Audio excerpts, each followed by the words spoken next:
الشيطان الرجيم بسم الله الرحمن الرحيم. La création de l'homme. Divers sujets sont abordés dans le Coran pour inviter les gens à croire. Parfois ce sont les cieux, les animaux ou encore les plantes qui y sont mentionnés comme preuve de l'existence de Dieu. Plusieurs versets invitent l'être humain à réfléchir sur sa propre création. Ces versets rappellent à l'homme comment il est venu au monde, quelles sont les étapes qu'il a traversées et quelle est la nature de son essence.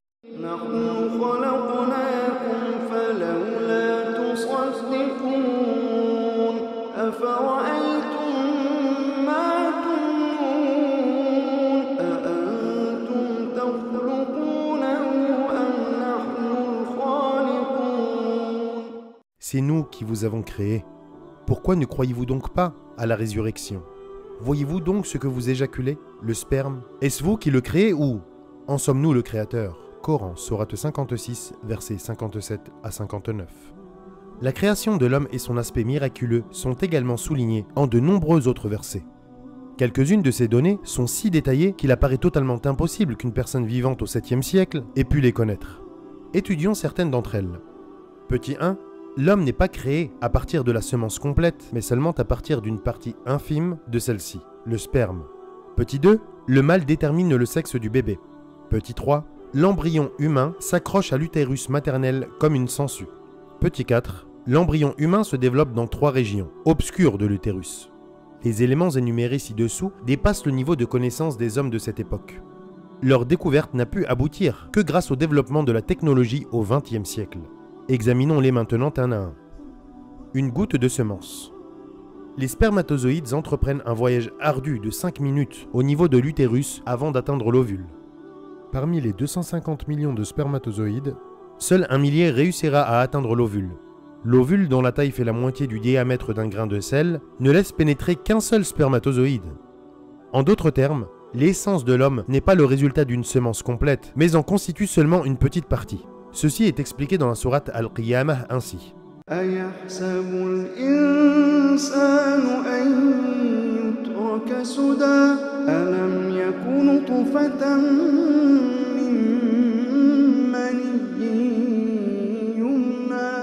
L'homme pense-t-il qu'on le laissera sans obligation à observer et qu'il ne sera pas puni pour ses mauvais actes? N'était-il pas une goutte de sperme éjaculée? Coran, sourate 75, versets 36 et 37. Comme nous l'avons vu, le Coran nous informe que l'homme n'est pas créé à partir de la semence complète, mais seulement une petite partie de celle-ci. L'accent mis sur cette révélation découverte par la science moderne est bien une preuve que son origine est divine. Dans cette vidéo, nous pouvons apercevoir grossièrement le sperme éjaculé dans l'utérus. Puis un zoom a été fait sur les 250 millions de spermatozoïdes émis par le mâle. Seuls très peu parviennent jusqu'à l'ovule. Le spermatozoïde qui fécondera l'œuf est le seul survivant parmi les milliers d'autres spermatozoïdes. Que l'homme soit créé non à partir du sperme entier mais seulement d'une petite partie est rapporté dans le Coran à travers l'expression « une goutte de sperme éjaculée ». Le mélange dans le liquide séminal. Le liquide séminal contenant le sperme ne comporte pas seulement des spermatozoïdes. Il est composé d'un mélange de différents fluides. Le fluide séminal est une combinaison de substances sécrétées par les testicules, les vésicules séminales, la prostate et les glandes liées à l'appareil urinaire. Une analyse détaillée de ce fluide montre qu'il est composé d'un grand nombre de substances distinctes, telles que l'acide citrique, les prostaglandines, les flavines, l'acide ascorbique, l'ergothionéine, le cholestérol, les phospholipides, la fibrinolyse, le zinc, l'acide phosphatase, le phosphate, la hyaluronidase et les spermatozoïdes. Ces fluides exercent différentes fonctions. Ils fournissent le sucre nécessaire à la production d'énergie des spermatozoïdes, neutralisent les acides se trouvant à l'entrée de l'utérus, produisent une substance lubrifiante facilitant le déplacement des spermatozoïdes. Il est assez intéressant de noter que lorsque le sperme est mentionné dans le Coran, il y est fait allusion à un mélange de fluides.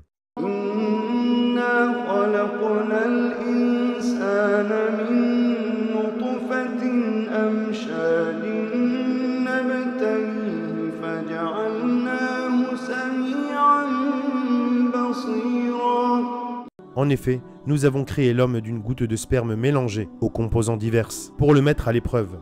C'est pourquoi nous l'avons fait entendant et voyant. Coran, sourate 76, verset 2. Dans un autre verset, le sperme est défini comme un mélange, et Dieu souligne dans le Coran que l'homme est créé à partir d'un extrait de ce mélange. الذي أحسن كل شيء خلقه وبدأ خلق الإنسان من طين ثم جعل نسله من سلالة من ماء مهين. Qui a bien fait tout ce qu'il a créé? Et il a commencé la création de l'homme à partir de l'argile. Puis il tira sa descendance d'une goutte d'eau vile, le sperme. Coran, Sourate 32, versets 7 et 8. Le mot arabe sulala, traduit par extrait, signifie partie essentielle ou supérieure de quelque chose. Quoi qu'il en soit, il s'agit de la partie d'un tout. Ceci prouve que le Coran est une expression d'une volonté qui connaît la création de l'homme jusque dans ses moindres détails. Cette volonté n'est autre que celle du Créateur de l'homme. Dans le Coran, il est dit que la masculinité ou la féminité sont générées à partir d'une goutte de sperme éjaculée. Jusqu'à récemment, on croyait que le sexe du bébé était déterminé par les cellules de la mère. La science n'a découvert cette information donnée par le Coran qu'au XXe siècle. Cet élément, ainsi que d'autres détails similaires sur la création de l'homme, ont été affirmés par le Coran il y a des siècles de cela.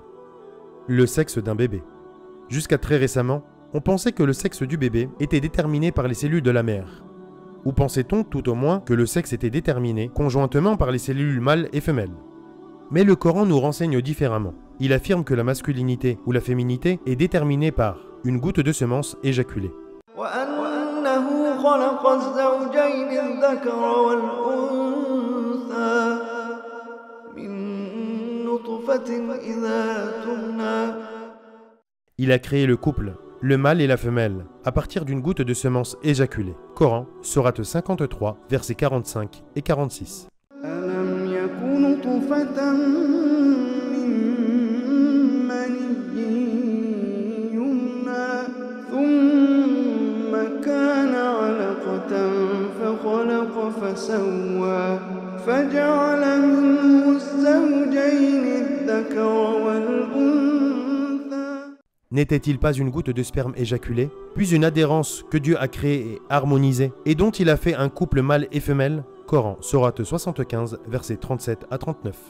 Le progrès de la génétique et de la biologie moléculaire ont scientifiquement validé l'exactitude de l'information donnée dans le Coran. Le chromosome Y porte les caractéristiques de la masculinité, alors que le chromosome X porte ceux de la féminité. Dans l'ovule de la mère, seul le chromosome X existe et il détermine les caractéristiques femelles.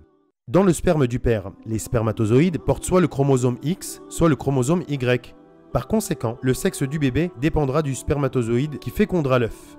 En d'autres mots, comme le déclare ce verset, le facteur déterminant le sexe du bébé est bien la semence du père. Cette connaissance, qui ne pouvait être connue à l'époque de la révélation du Coran, est une preuve que le Coran est la parole de Dieu. On sait maintenant que le sexe est déterminé par les cellules spermatiques de l'homme et que la femme ne joue aucun rôle dans ce processus. Les chromosomes sont les principaux éléments impliqués dans la détermination du sexe. 2 des 46 chromosomes qui déterminent l'identité sexuelle d'un être humain sont appelés chromosomes sexuels. Ces 2 chromosomes sont appelés X et Y chez l'homme et XX chez la femme, parce que leur aspect fait penser à ces lettres. Le chromosome Y est porteur des gènes codant la masculinité, tandis que le chromosome X est porteur des gènes codant la féminité. La formation d'un nouvel être commence par la combinaison croisée d'un de ces chromosomes, qui existe par paire chez l'homme et la femme. Chez la femme, les 2 composants de la cellule sexuelle, qui se divisent en 2 durant l'ovulation, sont porteurs des chromosomes X. La cellule sexuelle mâle, en revanche, produit 2 sortes différentes de spermatozoïdes. L'une contenant un chromosome X et l'autre un chromosome Y. Lorsque la cellule sexuelle s'unit à un spermatozoïde contenant un chromosome X, alors le bébé sera de sexe féminin. Si elle s'unit avec le spermatozoïde portant un chromosome Y, le bébé sera de sexe masculin. Autrement dit, le sexe d'un bébé est déterminé par le type de chromosome du mâle qui s'unit avec l'ovule. On ignorait tout cela jusqu'à la découverte des gènes, au XXe siècle. Dans de nombreuses cultures, on pensait même que le sexe du bébé était déterminé par la femelle. C'est pourquoi les femmes étaient blâmées lorsqu'elles donnaient naissance à des filles. 14 siècles avant la découverte des gènes humains. Le Coran a cependant révélé une information qui dément cette superstition et fit allusion au fait que le sexe du bébé était déterminé non par la femme mais par l'homme. l'adhérence à l'utérus. Si nous continuons à examiner le Coran, notamment sur ce qu'il affirme à propos de la formation des êtres humains, nous découvrons encore d'autres miracles scientifiques très importants. Lorsque le spermatozoïde s'unit à l'ovule, les caractéristiques sexuelles du bébé à naître sont déjà présentes. Cette cellule unique, appelée zygote, commencera instantanément à se reproduire en se divisant, pour devenir ensuite un morceau de chair, appelé embryon. Nul ne peut, bien entendu, observer cela autrement qu'à l'aide d'un microscope. Toutefois, le développement de l'embryon n'a pas lieu dans un espace vide. Il s'accroche à l'utérus, telle une plante s'enracinant dans le sol. Grâce à ce lien avec la mère, l'embryon peut recevoir les substances essentielles à son développement. Durant la première phase du développement, le bébé dans l'utérus de la mère existe sous forme de zygote, la toute première cellule diploïde d'un individu qui se multiplie puis s'accroche à l'utérus afin d'extraire via le sang de la mère les nutriments nécessaires à son développement. Comme vous l'avez pu l'apercevoir dans cette vidéo représentant un embryon qui a récemment commencé à se développer. Cette formation, qui a été découverte par l'embryologie moderne, a été miraculeusement déclarée dans le Coran il y a 14 siècles de cela avec le mot « alaq », soit une chose qui s'accroche à un endroit, expression utilisée pour décrire la sangsue qui s'accroche à un corps pour en sucer le sang. C'est là qu'apparaît un autre miracle très important du Coran. En parlant de l'embryon qui se développe dans l'utérus de la mère, Dieu emploie dans le Coran le mot « alaq », adhérence.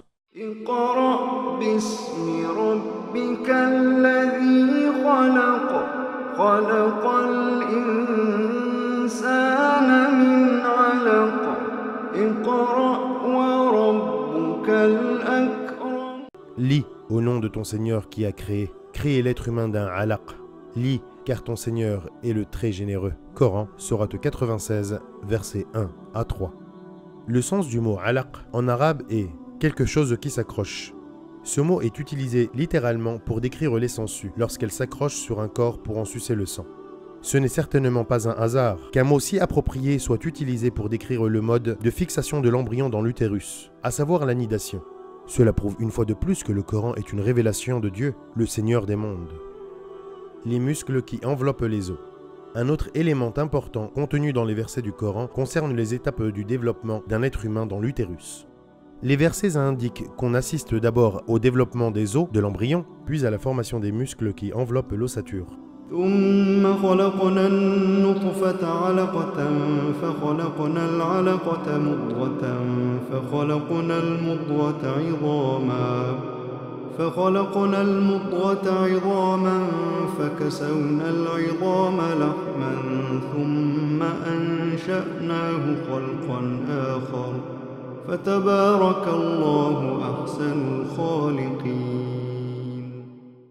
Ensuite, nous en avons fait une goutte de semence dans un réceptacle sûr. Puis nous avons créé de la goutte de semence une adhérence. Puis nous avons créé de l'adhérence un morceau mâché. Puis nous avons créé du morceau mâché des os. Puis nous avons revêtu les os de chair. Ensuite, nous en avons produit un autre être. Béni soit Dieu, le meilleur des créateurs. Coran, sourate 23, verset 14. Les os du bébé en phase finale de développement utérin sont enveloppés de chair durant une étape particulière, exactement comme le stipule le Coran. L'embryologie est une discipline scientifique qui étudie le développement de l'embryon dans l'utérus. Jusqu'à très récemment, les embryologistes pensaient que le développement des os et des muscles était concomitant. Mais des recherches plus poussées réalisées grâce au progrès de la technologie ont établi que la révélation coranique relative à ce sujet est juste dans ses moindres détails. De nombreuses étapes du développement de l'embryon et du fœtus dans l'utérus maternel sont décrites dans le Coran. Comme le stipule le verset 14 de la sourate Al-Mu'minun. Le cartilage de l'embryon s'ossifie d'abord, puis les os sont couverts par les cellules musculaires.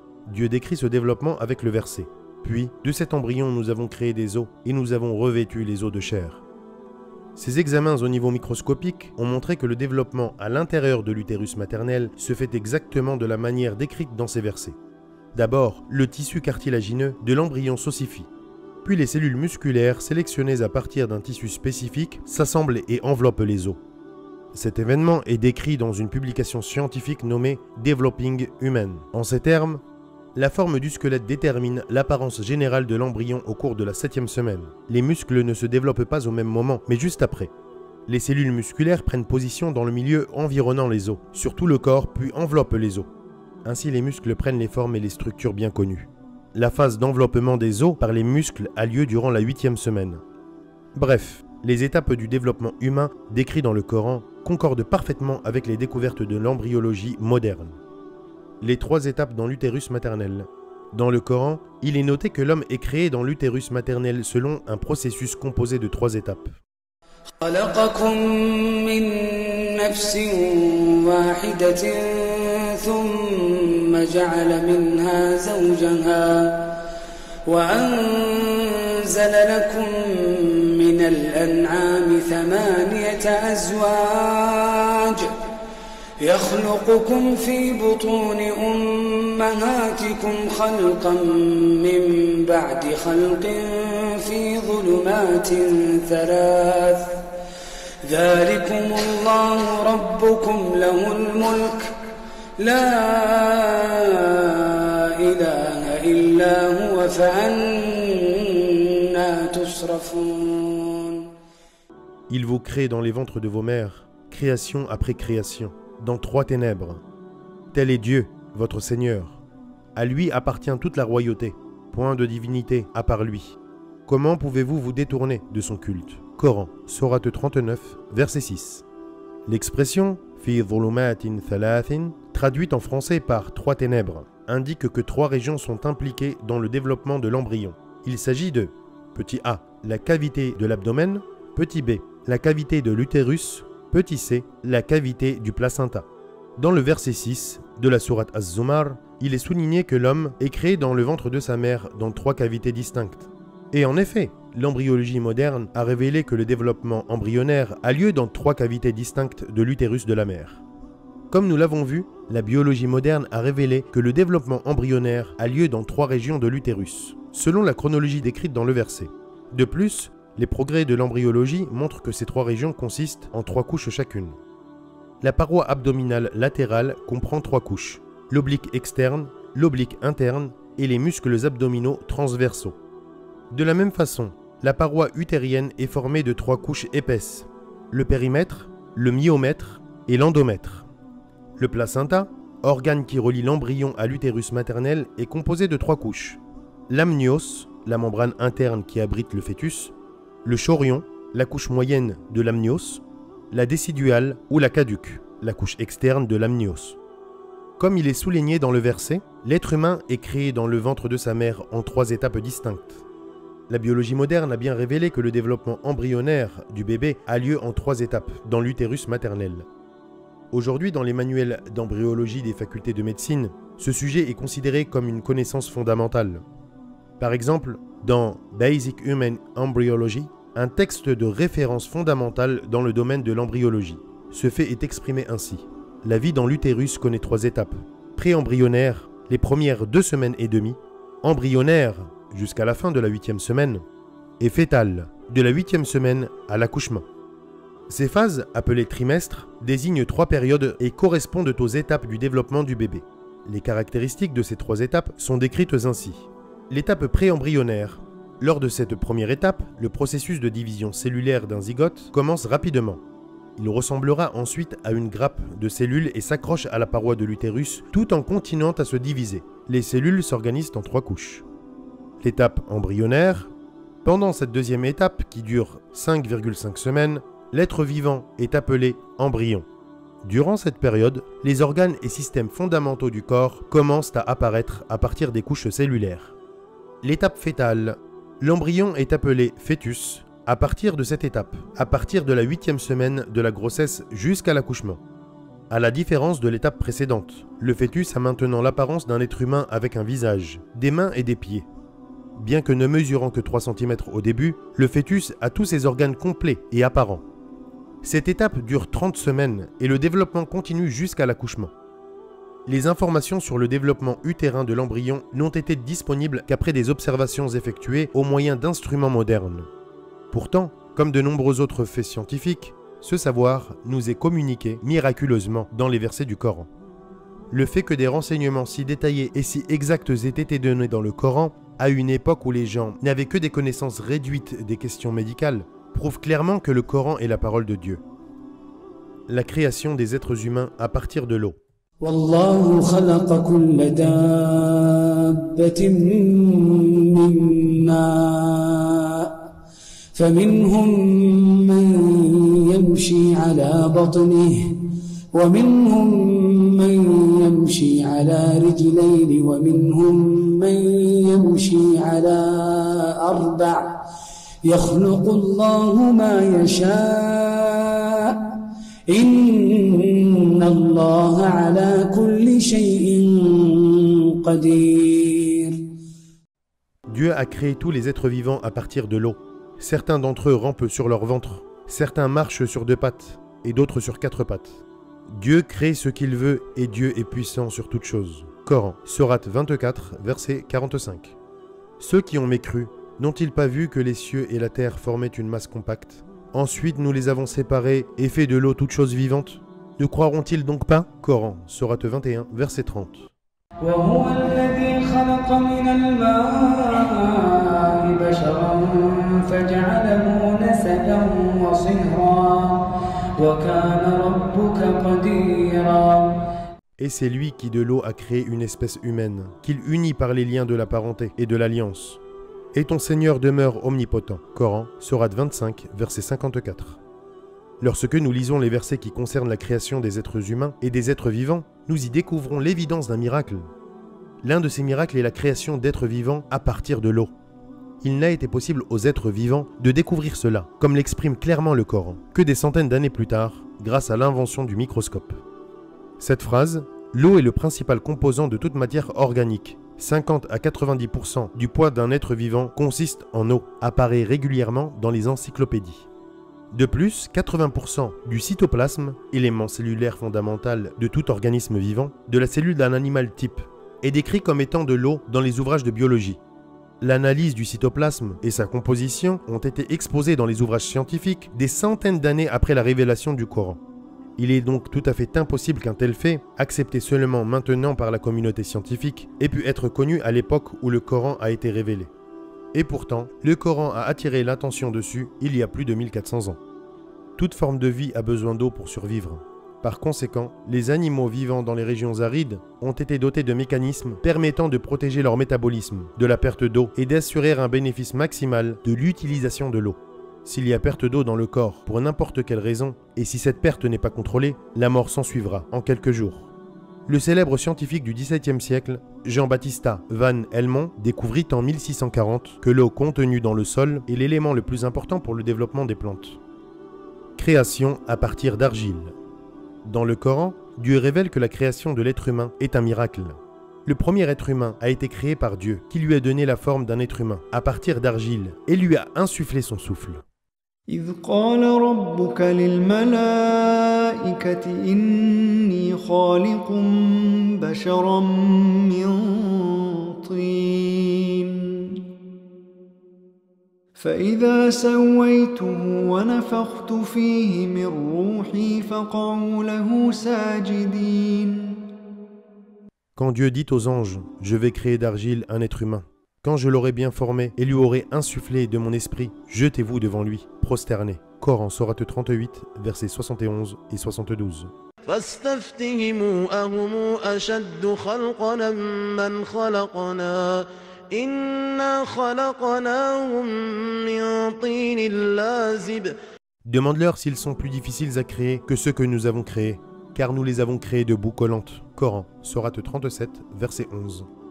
Lorsque nous examinons aujourd'hui le corps humain, nous réalisons que de nombreux éléments présents dans la Terre sont aussi présents dans le corps humain. Les tissus vivants sont composés à 95% de carbone, d'hydrogène, d'oxygène, d'azote, de phosphore et de soufre, etc. Soit un total de 26 éléments. Dans un autre verset du Coran, Dieu dit « وَلَقَدْ خَلَقْنَا الْإِنسَانَ مِنْ سُلَالَةٍ مِنْ طِينٍ » Nous avons certes créé l'homme d'un extrait d'argile. Coran, Sourate 23, verset 12.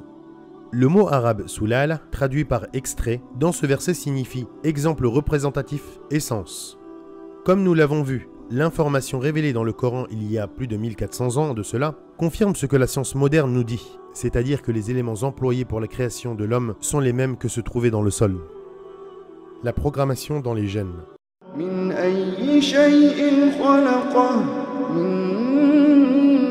نطفة خلقه فقدره ثم السبيل يسره.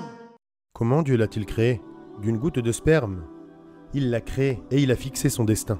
Puis il a rendu son chemin facile. Coran, sourate 80, versets 18 à 20. Le mot arabe qaddara, traduit par a fixé son destin dans le verset ci-dessous, vient du verbe qadara.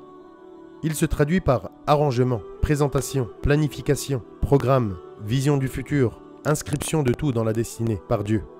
Lorsque le spermatozoïde féconde l'ovule, les gènes des parents se combinent pour déterminer les caractéristiques physiques du bébé.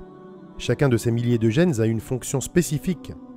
Ce sont les gènes qui déterminent la couleur des yeux et des cheveux, la taille, les traits du visage, la forme du squelette et les détails innombrables des organes internes, du cerveau, des nerfs et des muscles.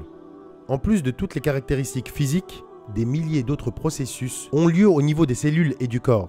Et en réalité, l'ensemble des systèmes est enregistré dans les gènes. Par exemple, que la pression sanguine d'une personne soit généralement haute, basse ou normale, dépend des données contenues dans les gènes. La première cellule qui se forme lorsque le spermatozoïde et l'ovule fusionnent contient aussi la première copie de la molécule ADN, qui va porter le code dans chaque cellule du corps, et ce jusqu'à la mort de la personne. L'ADN est une molécule de taille considérable. Elle est soigneusement protégée à l'intérieur du noyau de la cellule et constitue une véritable banque de données du corps humain, car elle renferme les gènes que nous avons mentionnés plus haut. La première cellule, l'œuf fécondé, se divise ensuite et se multiplie grâce au programme intégré dans l'ADN. Les tissus et les organes commencent à se former. C'est le début d'un être humain. La coordination de cette structure complexe est rendue possible grâce à la molécule d'ADN. C'est une molécule constituée d'atomes de carbone, de phosphore, d'azote, d'hydrogène et d'oxygène. Le volume d'informations contenues dans l'ADN est d'une taille prodigieuse. Une seule molécule d'ADN humain renferme assez d'informations pour remplir une encyclopédie d'1 million de pages ou pour remplir environ 1000 volumes. Cela revient à dire que le noyau de chaque cellule contient assez d'informations pour remplir une encyclopédie d'1 million de pages. Ces informations permettent le contrôle de toutes les fonctions du corps humain sans exception. À titre comparatif, l'Encyclopédie Britannica, composée de 23 volumes, l'une des plus importantes sources d'informations au monde, ne possède que 25 000 pages. Et pourtant, une molécule située dans le noyau, lui-même beaucoup plus petit que la cellule microscopique qui l'abrite, contient une banque de données 40 fois plus importante en volume que la plus grande encyclopédie au monde. Ce qui revient à dire qu'il s'agit d'une immense encyclopédie en 1000 volumes, unique et n'ayant pas d'équivalent dans le monde. C'est un miracle de conception et de création à l'intérieur de notre organisme, pour lequel les évolutionnistes et les matérialistes ne peuvent avancer aucune réponse, aucune explication. En songeant au fait que la structure de l'ADN n'a été découverte qu'en 1953 par Francis Crick, il est véritablement surprenant que le Coran parle d'un programme génétique à une époque où, comme nous l'avons déjà dit, les connaissances humaines étaient vraiment limitées. Jusqu'à la fin du 19e siècle, les généticiens étaient incapables de cerner cet aspect, et ces faits remarquables vont encore une fois dans le sens du Coran et du caractère irréfutable de sa nature divine. La molécule d'ADN est constituée de 4 types nucléotides, l'un à la suite de l'autre selon différentes séquences. Les séquences de ces molécules correspondent aux données qui détermineront la production et la structure de toutes les protéines utilisées par l'être vivant. Les protéines exploitent ces données, soit seules, soit sous des formes complexes, pour réaliser de nombreuses activités cellulaires. La période menstruelle. La période menstruelle a lieu lorsque l'ovule non fécondé est expulsé du corps. Étant donné que la fécondation n'a pas eu lieu, les parois de l'utérus qui s'étaient préparées à une éventuelle fécondation se contractent, et l'ovule est expulsé lors de la rupture des vaisseaux sanguins. Ensuite, l'organisme répétera le processus de préparation de la matrice utérienne à l'accueil du zygote. Toutes ces étapes se répètent chez toutes les femmes sur une période spécifique. Chaque mois, de nouvelles cellules ovariennes se forment. Les mêmes hormones sont sécrétées encore et encore au même moment. Ainsi, le corps de la femme se prépare comme s'il allait être fécondé. Mais en fin de compte, c'est l'absence ou la présence de sperme qui changera la nature préparative de la matrice utérienne. Durant la période en question, les changements qui ont lieu dans l'espace vide de l'utérus peuvent être identifiés par un examen anatomique ou gynécologique. Ces changements, découverts récemment par les scientifiques, étaient déjà indiqués dans la sourate Ar-Ra'd. الله يعلم ما تحمل كل أنثى وما تغيض الأرحام وما تزداد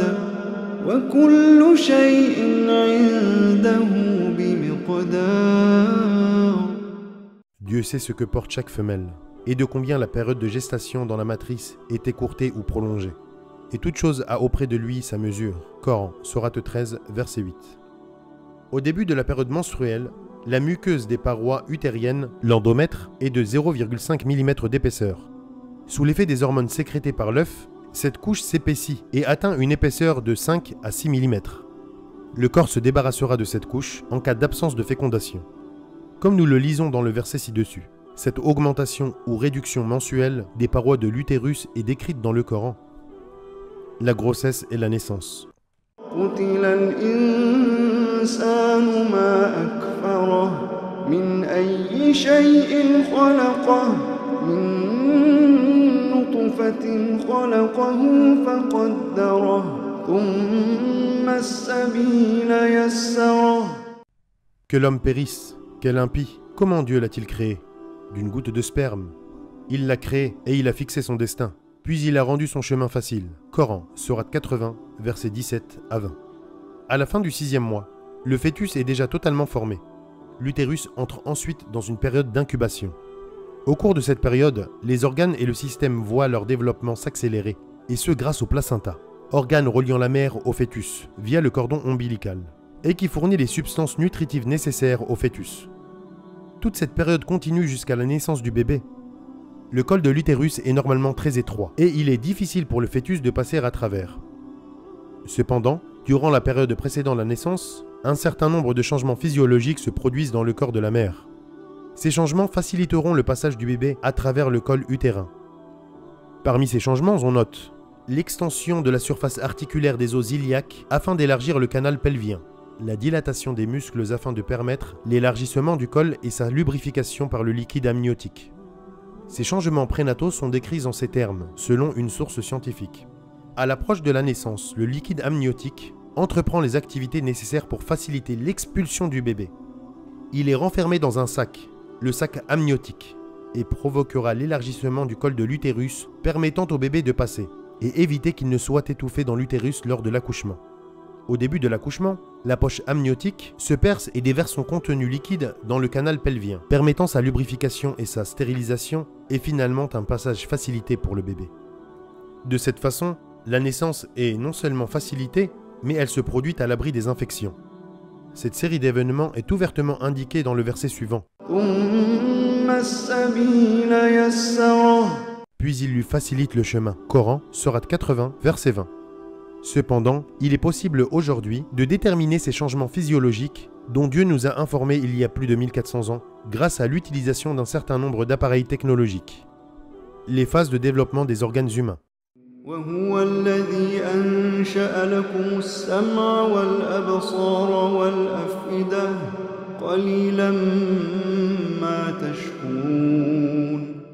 C'est lui qui a créé à votre intention l'ouïe, la vue et le cœur. Vous n'en êtes guère reconnaissant. Coran, sourate 23, verset 78.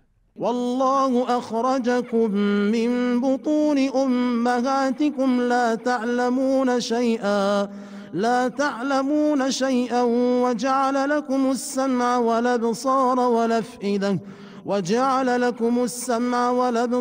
والأفئدة لعلكم تشكرون. Et Dieu vous a fait sortir des entrailles de vos mères ignorant de tout, et vous a accordé l'ouïe, la vue et le cœur, afin que vous soyez reconnaissants. Coran, sourate 16, verset 78.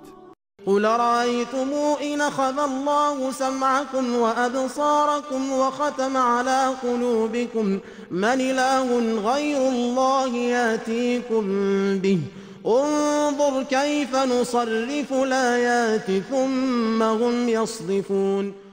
Dis-leur, à votre avis, si Dieu vous avait ôté l'ouïe et la vue et qu'il est apposé sur vos cœurs, quelle divinité en dehors de Dieu vous en aurez rendu l'usage? Coran, sourate 6, verset 46.